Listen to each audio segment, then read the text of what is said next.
He also is a family law lawyer that's been practicing for 32 years. He does arbitration as well, and a whole bunch of other things.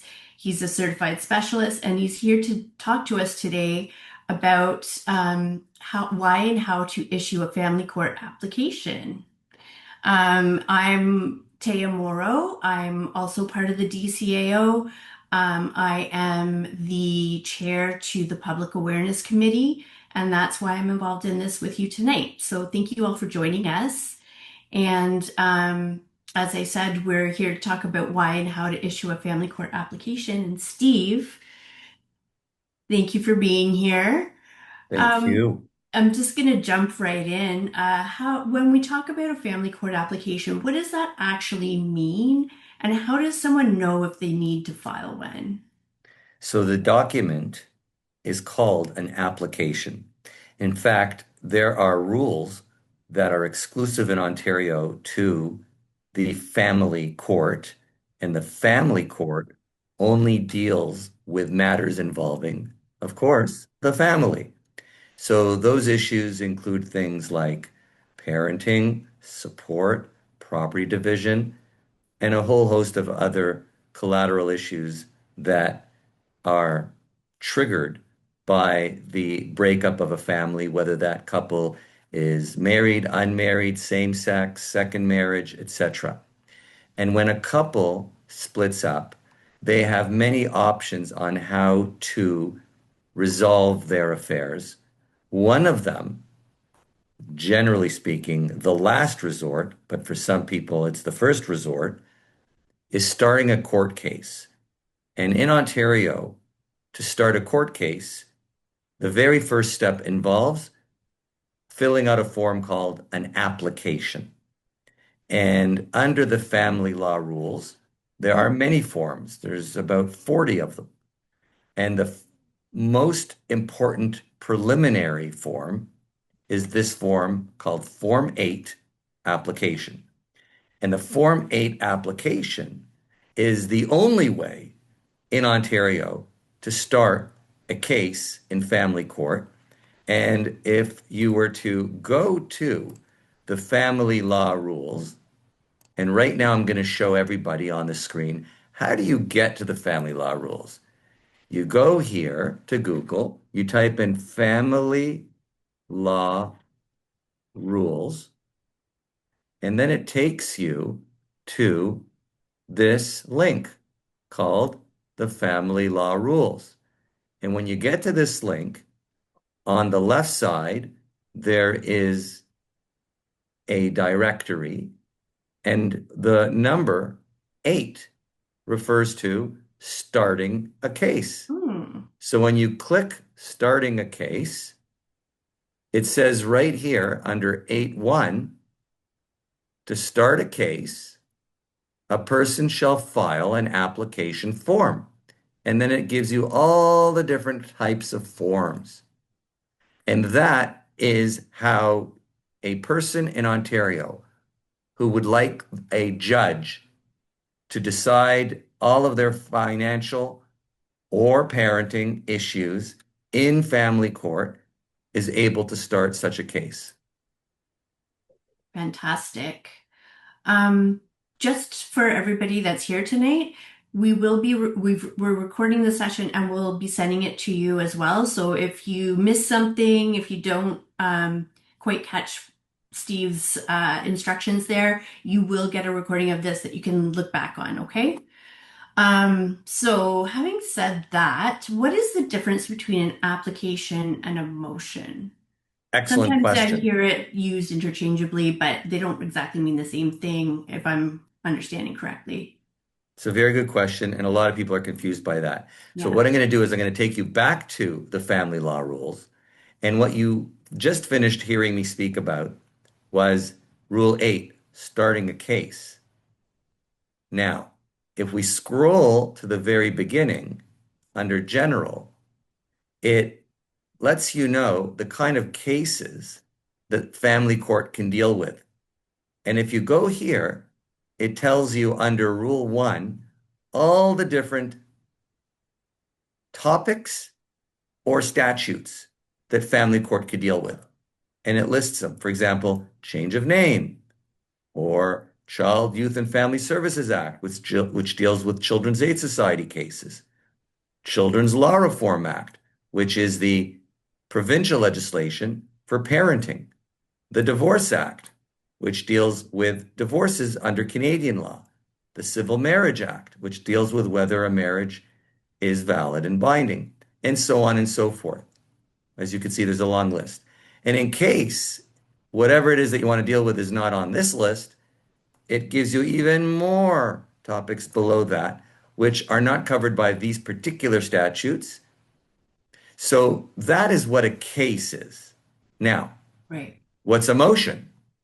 A motion is governed by Rule 14.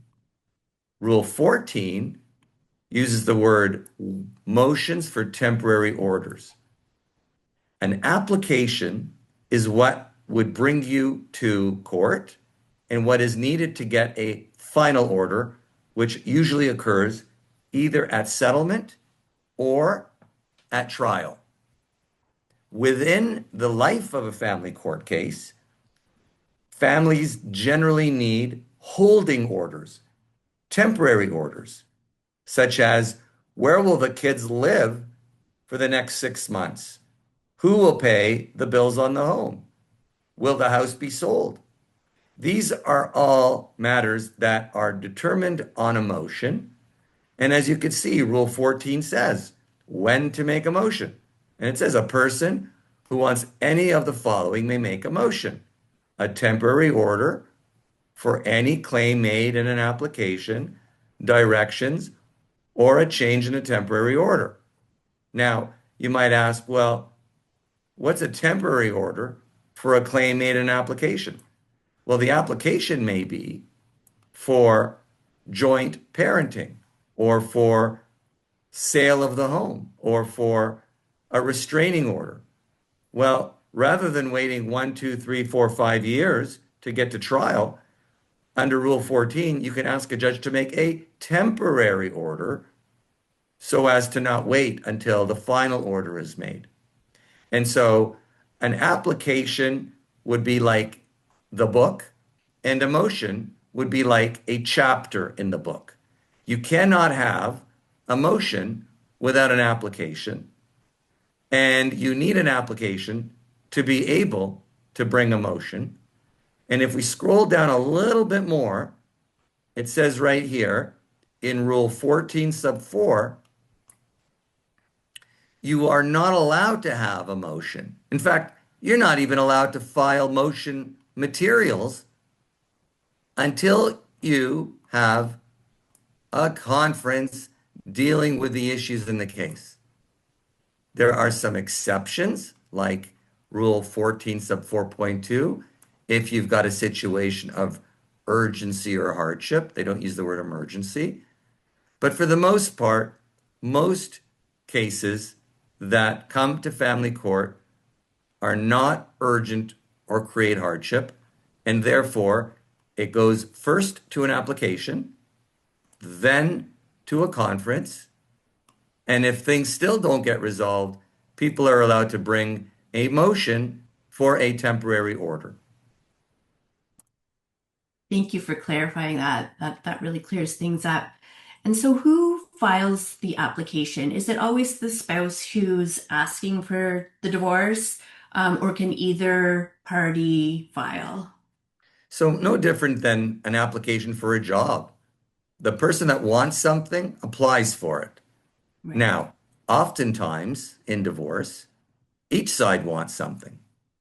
So the person who does it first is the applicant, and the person who does it second is the respondent and claim by respondent against the applicant. A lot of people don't know that the respondent and the applicant have equal rights to seek relief. They're not just like in civil law, a plaintiff and a defendant. They're effectively both applicants. It's just that they must have different titles for the purposes of clarification and title. but the applicant is the first person to fill out the form seeking whatever relief they want. And the other spouse is called the respondent, where they A, respond to the applicant's application, and they have the right to make their own claim as well. And so when we talk about applicant and respondent, over the years, people have asked, what's the difference? Does it Hmm. really matter? And the answer is we would only know if it really matters if we knew what was going to happen 2 to 5 years later. Right. Because 2 to 5 years later, there might be a trial. And at the trial, the applicant gets to present their case first, Hmm. and the respondent has to defend, and then the respondent is allowed to ask the judge for their relief. And some believe that puts the respondent at a disadvantage because the judge has already heard everything the applicant has to say before the respondent even gets a chance to communicate with the judge. Right. So if the case doesn't go to trial, then the disadvantage is lower because any party can bring a motion and any party can book a case conference or a settlement conference. But once the case goes to trial, the applicant goes first unless a judge orders it differently. And it rarely happens that the respondent goes first. Okay. Great. So let's shift gears a little bit here and talk about what people need to do before they file. Is there anything someone is expected to try before they go to court? Like, do they need to show they've attempted other options like mediation, for instance? So there's the question that you've asked, do they need to? And Mm-hmm. I'm going to answer that question, but I'm also going to answer the what are their other options? Right. And this requires a little bit of history in the law. Many Mm-hmm. decades ago, when people split up, they thought that the place to go to get it all resolved was court. And about 40, 50, 60 years ago, there wasn't an independent area of law called family law. Family law was part and parcel of civil litigation. People would hire a litigation lawyer to go to court. In fact, we've only had family court in Ontario since the 70s. Before that, cases that involved divorce went to the general court. The same judge who would deal with a real estate case, a construction lien case, a lease agreement that went bad, an unpaid debt, would also deal with divorce. And then in the 70s, we started a pilot project called the Unified Family Court. And there was one, and then a few more. And now we've got quite a few Unified Family Courts in the province. But there are many parts of Ontario that a family court case goes in front of a civil judge who might be dealing with a variety of other court cases. We also, by the way, have our own rules now, whereas before we had family court cases also had to follow the civil litigation rules, which are called the rules of civil procedure. But now we have our own rules. So when we talk about what do you do when you split up, I also had to change my thinking because in the early days of my practice, in the late 80s and early 90s, it was a given that if you were splitting up, you took your case to court. And Right. things have significantly changed for a variety of reasons. Number one, I have seen, and as many lawyers have seen, the outcome in court is generally unsatisfactory, except for some rare cases. I have also seen that very few cases require court because there are experts and subject matter specialists who are much better equipped to help the couple. Thirdly, the court process itself is extremely slow moving. Yeah. From the commencement of a court case to the delivery of an answer to the booking of a case conference to the booking of a motion, you could easily be looking at ten to $50,000 in legal fees per person, that is, and anywhere from 3 months to 18 months for those events to occur. Right. A lot of people don't know that. They think they think that, well, I'm going to hire a lawyer. They're going to file a sheet of paper, and I'm going to see a judge in a couple weeks, and my case will be resolved in a couple weeks after that. Not true. Nope, sadly So, not. so to your question, do we take every case to court? And the answer is no.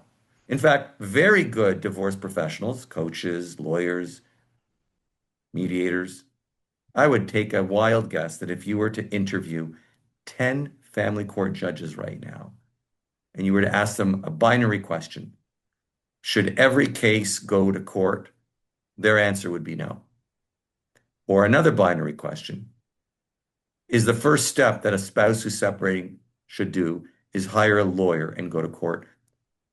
I would venture to guess the answer is no. And so therefore, should people start their separation journey with an application? My answer is no. The answer is, when should they?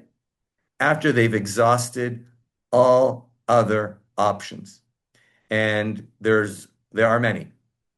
The obvious is, first of all, very few people that have a very big wedding plan that wedding without a wedding planner for two reasons. One, they don't know anything about wedding planning. And two, it's going to be expensive. So it's best to have some advice. Well, no different than planning a wedding where you don't know what's involved and you need to stick within a budget. The Right. same applies to divorce with a divorce coach. A divorce coach's role is to learn the client, to learn the family, to learn their spouse, and then to make recommendations on the right steps that will save them time, money, and anguish. So step number one, really, in my mind, is you hire a divorce coach. Then together, the client and the divorce coach will discuss options. And some lawyers are really good at various options. Some lawyers are really good at collaborative family law or mediation arbitration Yeah. or litigation. But how do you know which route to take until you've been coached on what the route is that's best for you, which is the role of the divorce coach? After the divorce coach and the client have developed a rapport, developed a plan, then they may choose to go straight to court for reasons that might be obvious. Maybe there's domestic violence. Maybe there's some immediate financial crisis that requires a judicial order. Maybe there's a child abduction underway, in which case we need an order.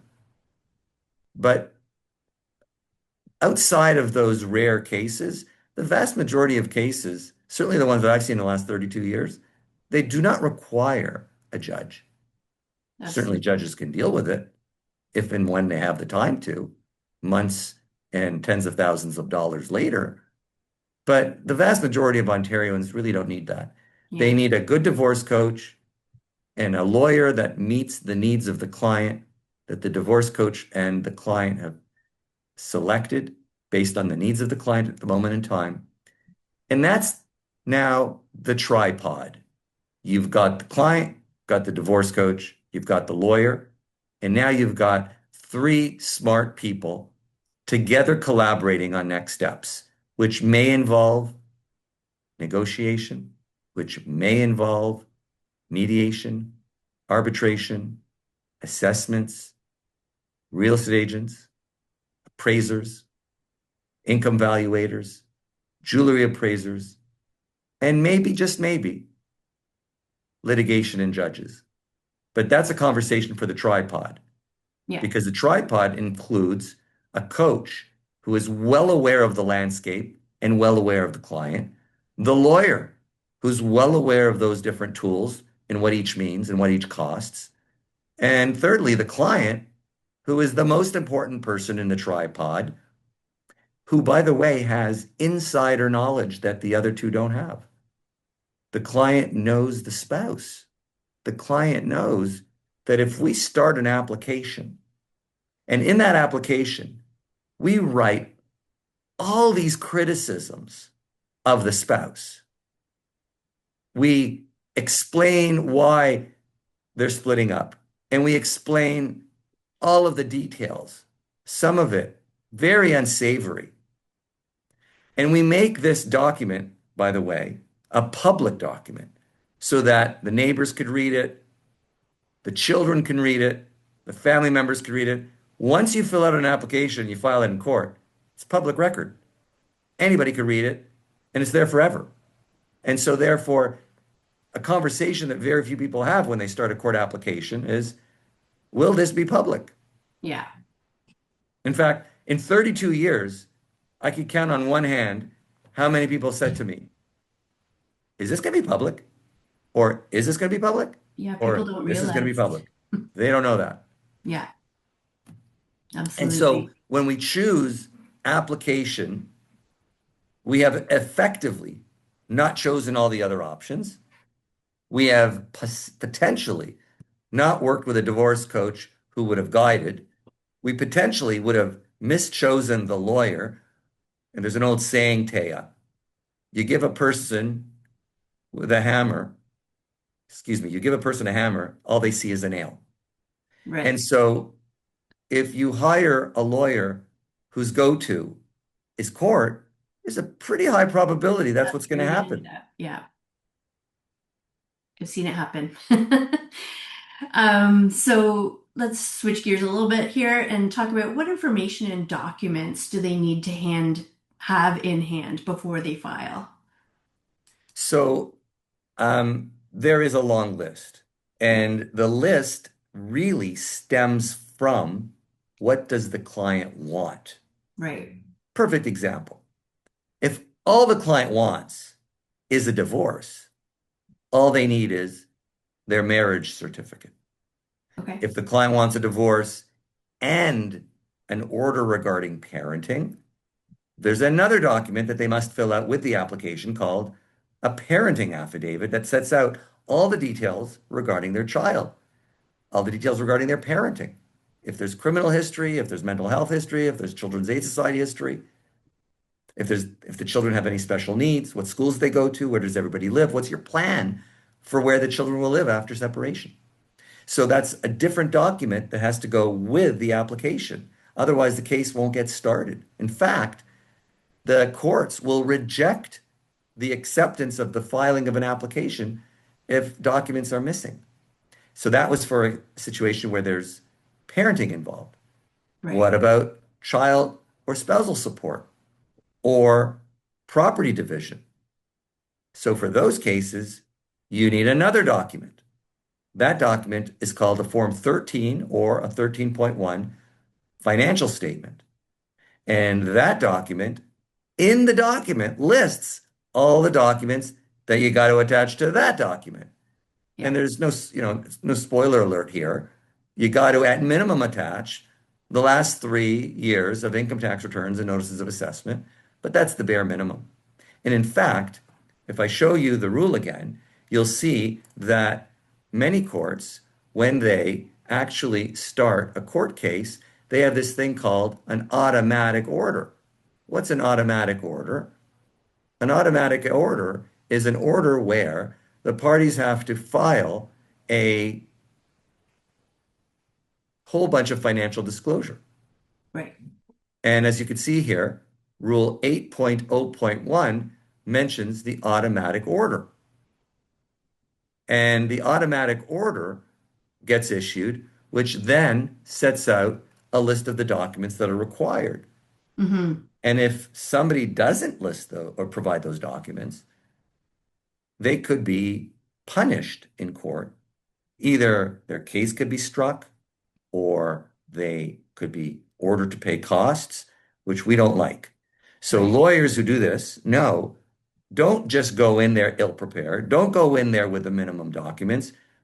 When we are retained, one of the first things that we do is we give the client the list of all the documents, depending on what it is that they're asking for, Hmm. and we ask the client to get it. And one of the ways the client reduces their costs is by not only getting it, but by organizing it in such a way that the lawyer or the law clerk doesn't have to spend time reorganizing it.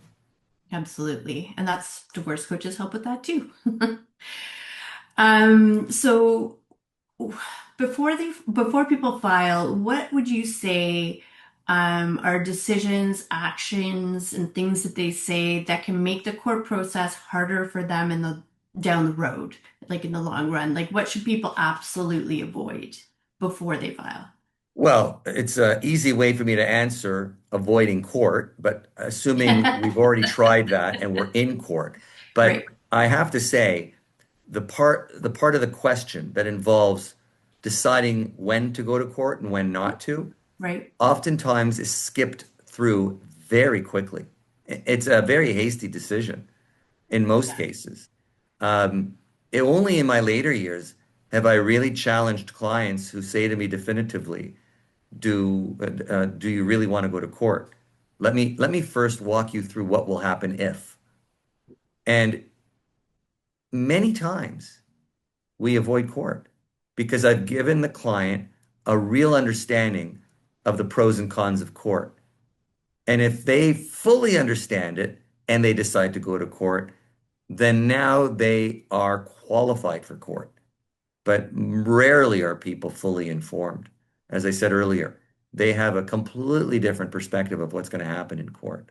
Right, So, right. assuming we're already in court, what are some of the considerations?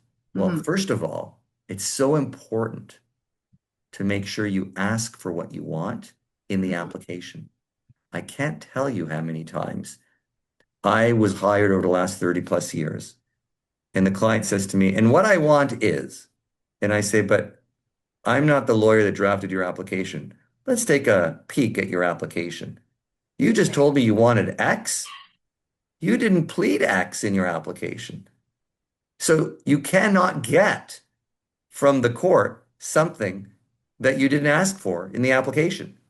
And worse than that, you cannot ask on a motion for something that you didn't ask for in the application.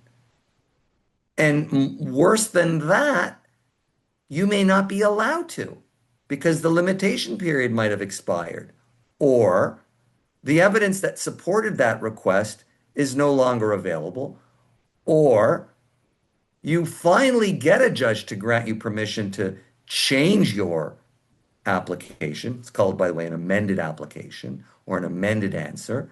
right, So we might have to ask a judge on a motion, which will cost you thousands of dollars, for permission to amend your application or your answer. And that, by the way, is an example of a motion. Assuming we get that permission, then we have to prepare the amended application, which is also expensive. And worse than that, the other side has the right to file an amended answer or an amended reply.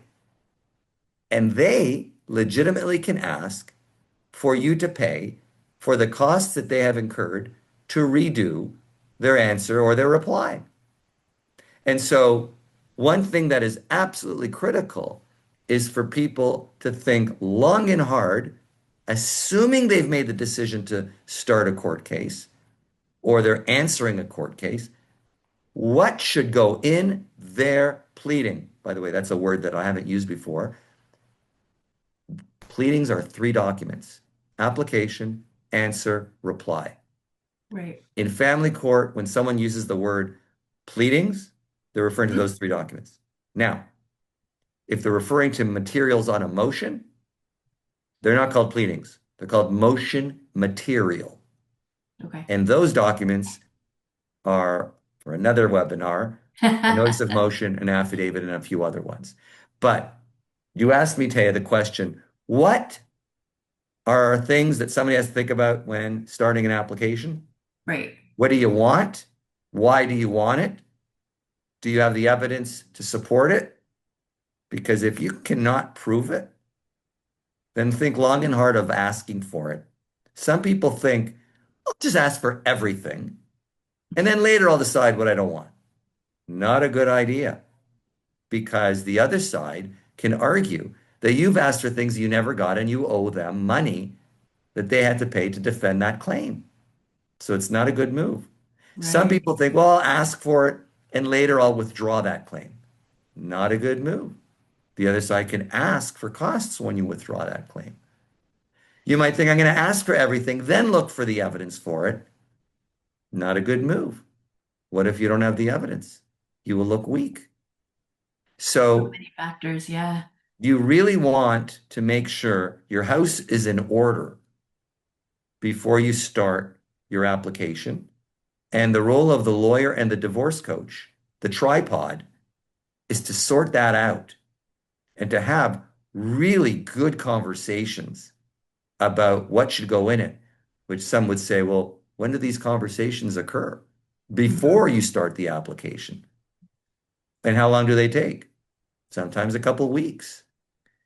Now, a lot of people who contact family law lawyers and divorce coaches are really eager to get out of their marriage or a relationship. Yeah. And I understand that. And when you say to that person, we should spend a couple weeks discussing what your first step should be, sometimes they say, I don't want to wait a couple weeks. I want to start right away. And I understand that humanly, but no different than going in for surgery. There's prep work involved. And a lawyer and a divorce coach have to do prep work with the client so as to not make a mistake. And sadly, I've seen way too many mistakes made, either because they started a court case or they started it hastily or they've omitted claims that they should have made, they wanted to make later, or they included claims that they had no business making. And this causes some serious prejudice to the client, not to mention cost. Absolutely. So let's having said all that, let's dive into the filing process itself. Can you paint a picture of what the what the day of filing actually looks like and what do they bring, where do they go, and what should they expect? So, assuming the client and the divorce coach and the lawyer have had these meetings Hmm. and they've decided that this is an appropriate case to start an application, they would then look at what claims they want to make. And let's use the typical case. It's divorce, there's parenting issues, there's support issues, and there's property issues. So in that situation, the forms at minimum are the application, the pairing affidavit, the financial statement, and the documents that are required under the financial statement, Right. which, as I indicated, are the last 3 years of tax returns and notices of assessment. Hmm. Then we would prepare those documents. I work with the divorce coach and the client. And remember, the divorce coach has a really strong relationship with the client. Some of the questions that need to be asked to prepare those documents are extremely personal. Yeah. And by the way, heart-wrenching because a fraction of divorce cases involve unhealthy marriages, Hmm. marriages where there have been really unfortunate events that have occurred either between the spouses or between the spouse or both spouses and the children. So these are very sensitive, fragile, difficult conversations. And I have witnessed these conversations occur without me present, but I hear about it from the divorce coach after the fact. Hmm. Far easier for the client to have the divorce coach give me the Coles Notes version Right. and to not have the client spend extra time, sometimes extra hours, with me asking these questions through tears and breaks in glasses of water and rescheduled meetings, Yeah. whereby the coach is able to have these questions to get us to the point where I got the data that Hmm. I need for the documents. And then I can do my job as a lawyer and draft the documents to protect the client, as opposed to me being the person like the divorce coach now does in collecting the information from the client. Right. So, assuming I get that information from the client and the divorce coach, Hmm. then I prepare it, a first draft, I send it to the divorce coach and the client. They then review it together, usually without me involved. They usually make edits and they usually send it back to me, or they come back to me with a couple questions before they send it back to me. And then I re-edit it. And then once the documents are finished, Then I, just 1 second. Then I send it back to the client Mm-hmm. and the divorce coach. Sometimes there's more edits, sometimes there's not. And once it's fully approved, then my law clerk has the client sign it. And then we take the signed version, and there is a Government of Ontario portal for family law forms, and it's called Justice Services Ontario. Mm-hmm. And we file it online. Sometimes it takes a day, sometimes it takes a couple days. Okay. And then after it's filed, somebody at the court office issues it. So the word file means you literally file it online. The word Right. issue means it is stamped, it is given a date, it is assigned a court file number. That court file number is the identifier number throughout the entire case. If the case comes back 5 years later, same number. If the case goes on for 5 years, same number.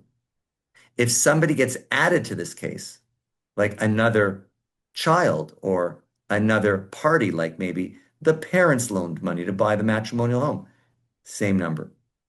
That number is the number through which the court tracks the case, measures the number of days, knows which judges were on it so they don't assign the wrong judge who might have heard a part of the case that they shouldn't hear again. Right. So that court file number is a critical number. And by the way, I've had cases now where my clients' children are going through divorce, and they know that there's a court file number with their parents' name on it. Right. And they go to court with that court file number, and they read what happened when they were children and their parents went through the divorce. That court file number is a critical number. So once that court office issues the court documents then have to be personally served on the other spouse. That Sometimes the was other my spouse next comes to question. our office. What are the rules around that, and what are the consequences of getting it wrong? Good question, Taya. And going back to the family law rules, there is a rule for service, Hmm. and it is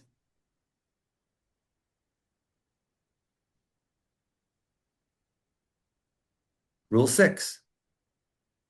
So Rule 6 has all these fancy words like regular service or special service. But for your purposes today, applications must be served by special service. Okay. And as you can see here, by leaving a copy with the person. But there are other ways. Hmm. So, for example, you could leave a copy at the person's residence in an envelope addressed to them Hmm. with anyone who appears to be an adult resident at the same address, and on the same day or the next day, mail another copy to that person at that address. Now, that's not the greatest route because last thing anybody wants is to spend all that money to find out that the person at the place of residence was not a person that was in a position to pass it on to the ex-spouse.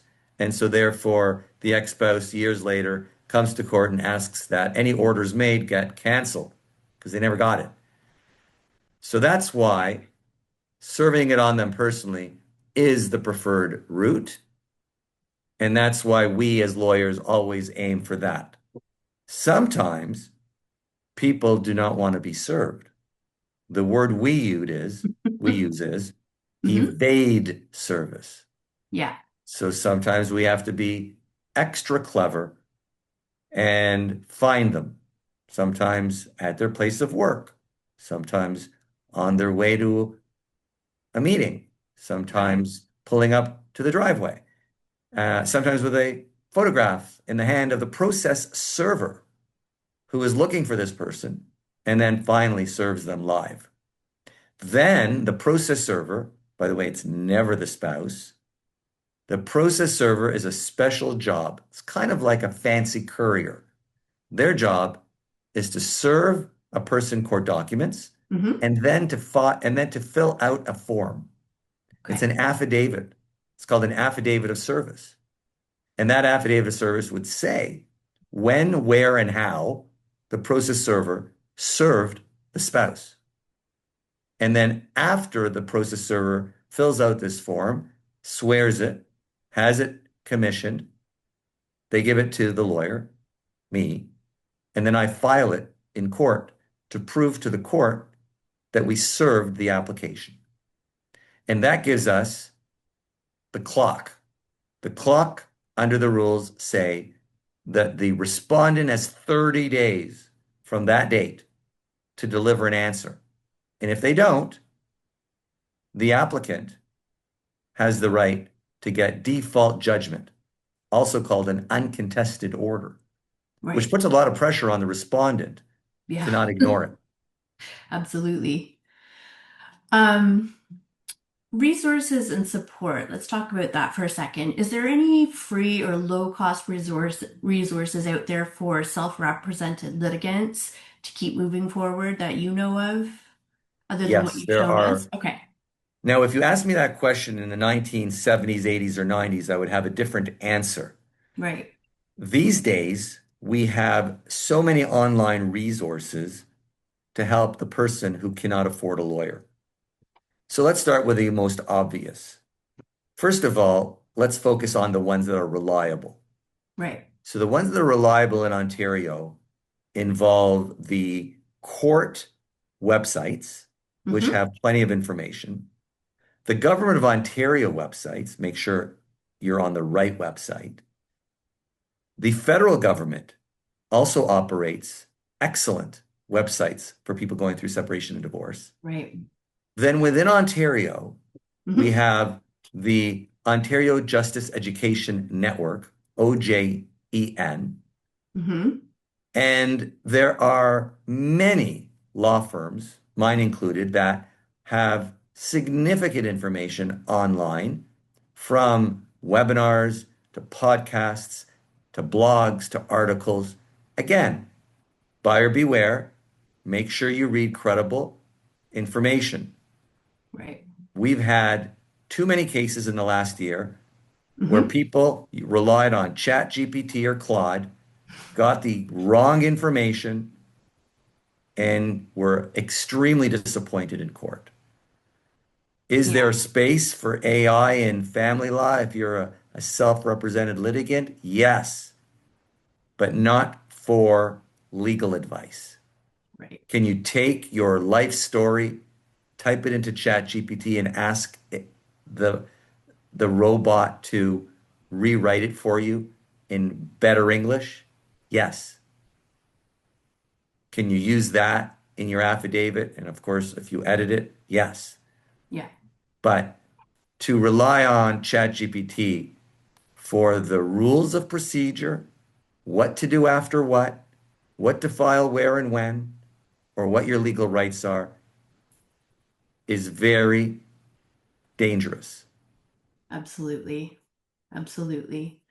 So we've just got a little bit of time left and we want to leave room for questions. So I'm going to just ask you one more question and then we'll wrap it up and open the floor. What is the one thing that you wish more self-represented litigants knew before they started the process? If somebody walked in my office today and said, I've done all my research, I know everything, and I want to start a court application, Right. I would say, where do you live? Which is the local court near you that's closest to you? Mm-hmm. Before you spend the next 4 years of your life and a large amount of money, and I use the words large amount of money to describe anywhere from $10,000 to $500,000. Before you do that, spend no less than 6 hours sitting in a courtroom watching what happens for someone just like you. Then, if you have time, ask them in the hallway what their experiences have been. Ask Right. them about the choice to start a court case. Ask them about how they were treated by the system, by the court staff, by the lawyers, their lawyer, the opposite lawyer, by their spouse. How has it been for your children now that you're in court? Mm-hmm. Are Big you one. pleased with the cost? Are you pleased with the speed? Are you pleased with the interventions provided by the judges? Did the judges really seem to know what you were going through? Did your lawyer really know what you were going through? Did your lawyer fully understand your case and fully argue it properly in front of the judge? Were you happy with the court documents? Were you happy with the court documents with your name on it, signed by your ex-spouse, and made publicly available for your children and their neighbors to read? Or And potential so, spouses or employers, anyone.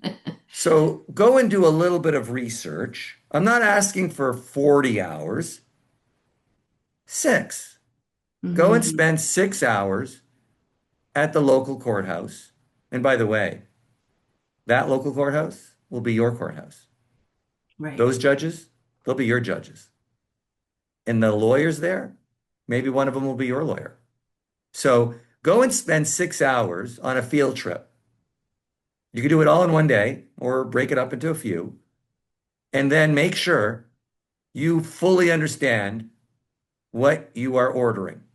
Then, while you're there and you've watched the court and you've spoken to some of the litigants who walked out, then walk over to the courthouse counter. It's called the registrar, Hmm. and say, I'm thinking of starting a court case today. Let's pretend it's April 28, 2026. Ask the staff, if I start my case today, how quickly will I see a judge? My guess is they'll say somewhere between 3 to 9 months, because they're going to tell you you got to start an application. To start an application, you got to either do it on your own or hire a lawyer. Then your ex gets 30 days to deliver a defense. That's if he delivers it or she delivers it in 30 days. Then there needs to be a case conference. And we're not booking those for at least another 4 months, depending on the jurisdiction. So ask the court counter when you will get to see a judge. And then ask the court counter, when would you be able to bring a motion after a conference? Ask for dates. Then ask, when are you right now booking trials for final orders? And then those answers will educate you as to the system in which you want to get involved in. And if all the answers you get from all those people in your 6 hours brings you to the decision to start a court application, then either do it on your own or do it with a lawyer. If you can do it with a lawyer, it's better to do it that way than doing it on your own. I've seen way too many people badly hurt by doing it on their own. Not to mention the judges, generally speaking, are really annoyed by self-represented litigants. And I'm not saying that in a proud way, um, but that's just the reality. The system was built for lawyers appearing before judges, Hmm. not for mothers and fathers appearing before judges. Right. And if you're looking to use the court system, you must use a divorce coach who will help you navigate it. I've had cases where I'm on a limited scope retainer. In other Hmm. words, I'm only used here and there and every once in a while, but the divorce coach is on from beginning to end. It's a much better use of my time and it's a much better use of the client's money. Thank you for saying that. We do have a question from Eric, and he says, when someone brings a motion after the application was submitted, how long does it take in Newmarket Courthouse, non-emergency, for the motion? No case conference. Well, tell Eric, I was just in court uh, on Wednesday of last week, Mm-hmm. and the judge in April granted us her first available date. Right. in October. Wow. So from April to October is approximately 5 to 6 months. Now, there is such a thing as an urgent case conference, Hmm. but again, now you're jumping the queue and you need to convince somebody in the court, Right. usually by a different process called a 14B, that there's urgency. Now, it just so happens after many people declared urgency, the judges have raised the threshold on what is urgent. So what I think is urgent might be different than what you think is urgent. But Hmm. whatever we both think is urgent, there's a pretty good chance the judges don't think it's as urgent as you do. And they often decline the request for an urgent case conference because by doing so, you're really asking the judge to move you to the front of the line. Right. Newmarket is one of the worst courts for speed.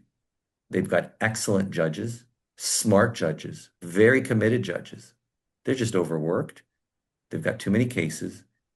And when it comes to family law, it's better for a judge today to help 3 people properly than 10 people recklessly. And the judges don't want to do that. And I respect that Right. decision. Okay. That's the only question we have. Is there anybody else with a question? Oh, we've got one from Christina here. Thank you for presenting and sharing my question. Oh, sorry, my computer just went crazy. My question, what is the typical scope other than a TBSP? I've seen and experienced people bringing up new items as part of this meeting. Is this common? So thank you, Christina. You mean TBST, as in to be spoken to court. Hmm. And not every court in Ontario has a TBST court.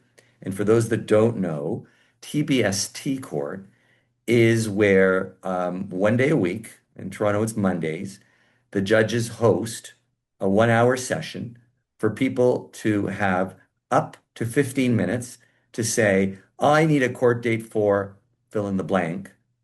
And my emergency reason is fill in the blank.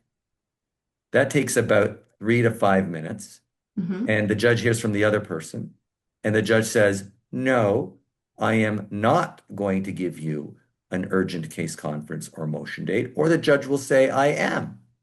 And the judge will assign you to a date that is sooner than what would otherwise occur in the normal planning of the case. And not every court has it. Some people exploit it, and some people use it as a tool in order to intimidate the other side. Now, it does serve a purpose where one side is trying to get justice and the other side is deliberately ducking them. So Hmm. TBST serves that purpose.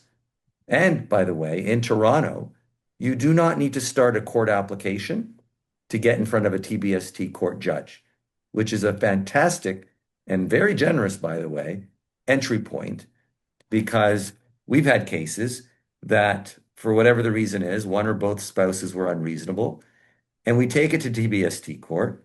And as a result of that, now everybody realizes this is a serious case that requires serious attention by serious professionals. And then we settle it in mediation or mediation arbitration. And so sometimes the issuance of an application or the commencement of a motion in TBST court are really good techniques to make everybody reasonable, sober, and interested in resolving things amicably, either in negotiation, mediation, or med-arb. Okay. We have another question here from Anne Marie. Is the case conference binding, and how many do you have in this process? Judges can only make orders on case conferences that are procedural, meaning financial disclosure, the delivery of material, the scheduling of a motion. Rarely do judges make orders that are substantive, like parenting or support or the sale of a home. Sometimes judges will even refuse to make procedural orders on a case conference. But whatever the order is that the judge makes at a case conference is binding.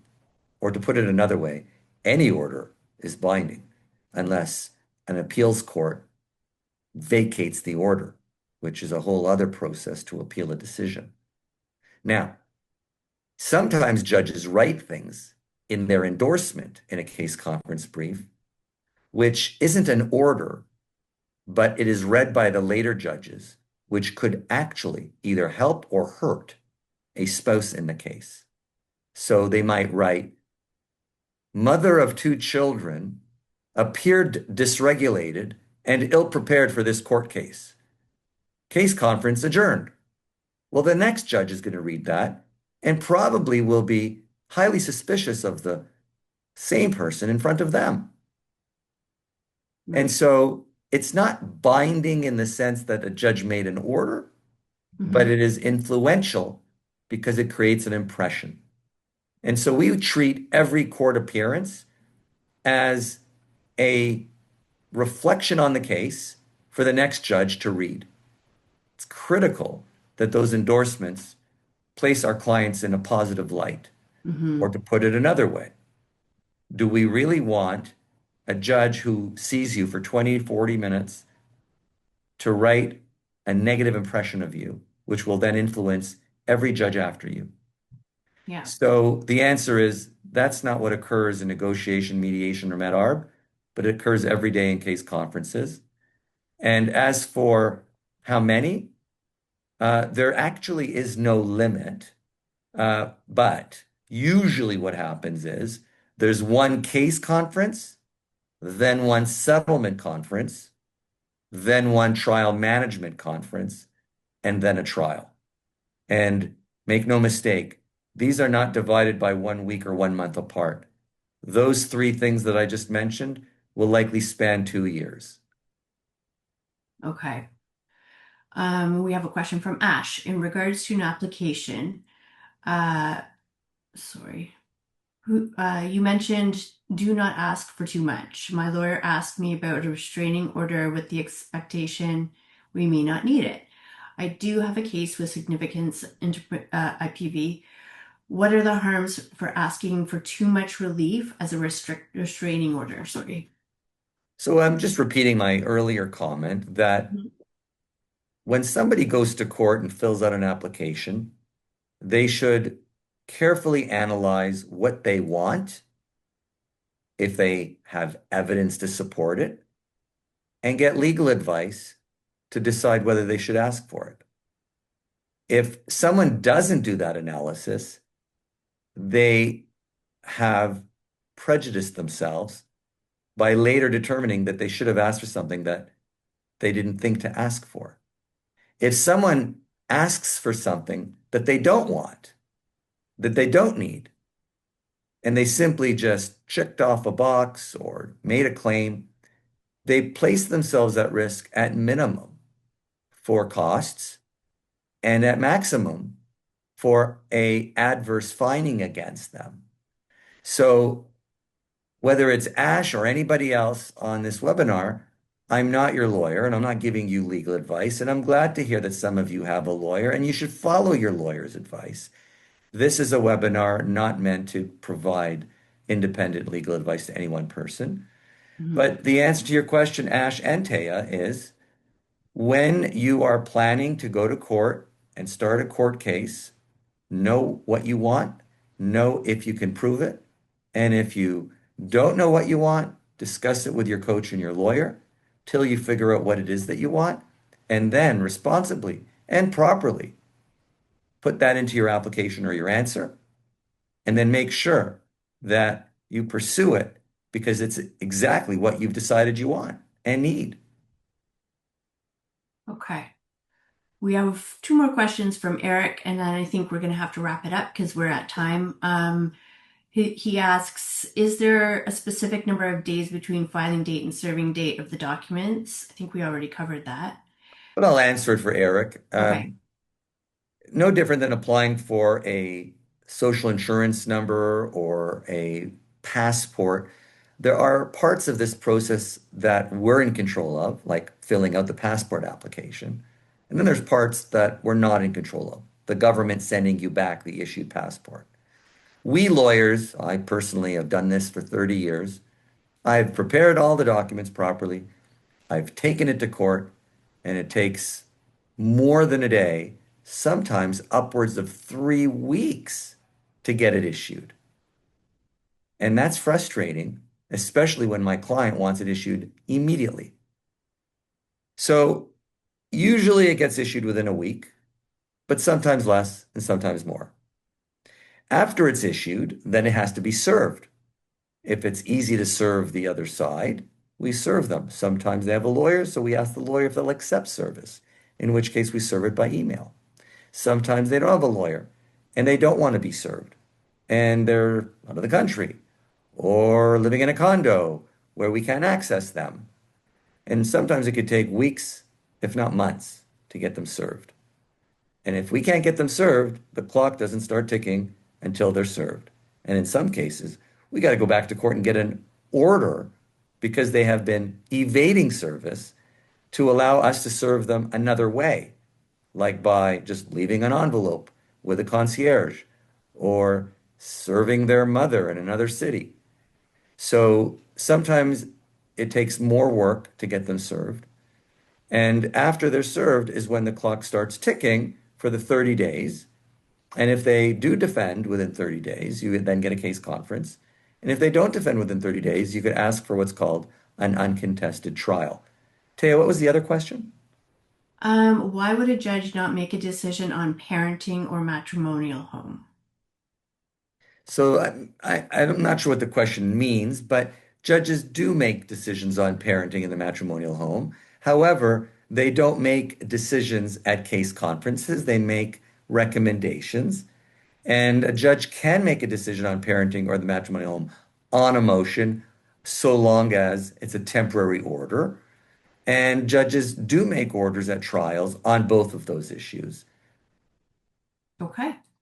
Thanks, Steve. So that's all the time we have for today. And just to wrap up, I'd like to thank Steve for sharing his wisdom with us tonight. And I'd like to thank all the participants. Thank you for coming out. We really appreciate you being here. And to the participants, we're going to be sending a recording of tonight's workshop to everybody via email. It will take a few days to get it sorted, but we'll get that out to you. And our next workshop coming up is called The ABCs of Financial Disclosure in Family Court. And that is going to be on June the 10th at 5:30 p.m. again. So thanks everybody for joining us. It's been really nice to have you. Thank you, Taya. Oh, thank you. Bye-bye. Bye.